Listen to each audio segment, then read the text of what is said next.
The Celtics continued their offseason of payroll shedding while making a pair of low-risk additions Tuesday.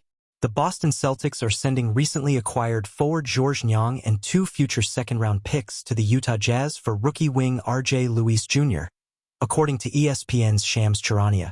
Niang, who previously played in Utah from 2017 to 2021, returns to the Jazz, and his more than $8 million salary goes into the Jazz's massive trade exception from the John Collins deal, giving the Celtics more financial breathing room under the second apron, Charania reported Tuesday.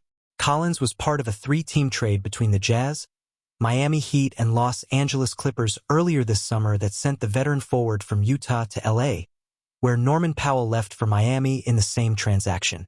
In return, the Jazz received Kevin Love, Kyle Anderson, a 2027 second-round Clippers draft pick, and a trade exception that paved the way for Utah to create a lucrative bargaining chip. In other words, the Jazz had financial flexibility to take on a traded player and their salary, granting another team cap relief, in this case the Celtics, in exchange for future draft assets as well.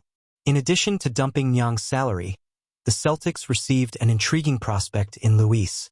The 6'7", 215-pound wing is the reigning Big East Player of the Year and went undrafted despite an impressive final season at St. John's, where he averaged 18.2 points and 7.2 rebounds per game for a Red Storm team that won 31 games and was a number 2 seed in this year's NCAA tournament.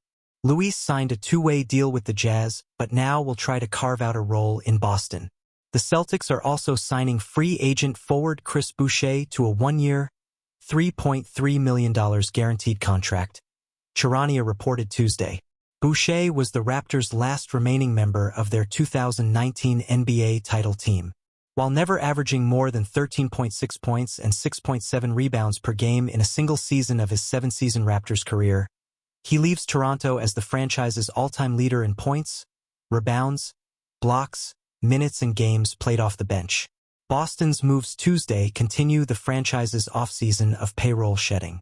Last month, Celtics president of basketball operations Brad Stevens explained that his team needed to get out of the second apron, a financial threshold for front offices that limits how much a team can spend above the NBA's soft salary cap and luxury tax line without facing the highest level of penalties. The Celtics had been dealing with those financial and basketball-related penalties the past 2 seasons while going all in on their championship pursuit, which delivered the franchise's 18th NBA title in 2024. Getting under the second apron was the Celtics' motive behind trading guard Drew Holiday and center Kristaps Porzingis.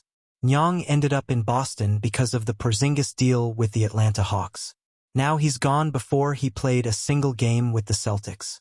Boston is $7.8 million below the second apron after trading Niang and bringing aboard Boucher, per ESPN, which also reported the Celtics saved $34 million in luxury tax penalties with those transactions.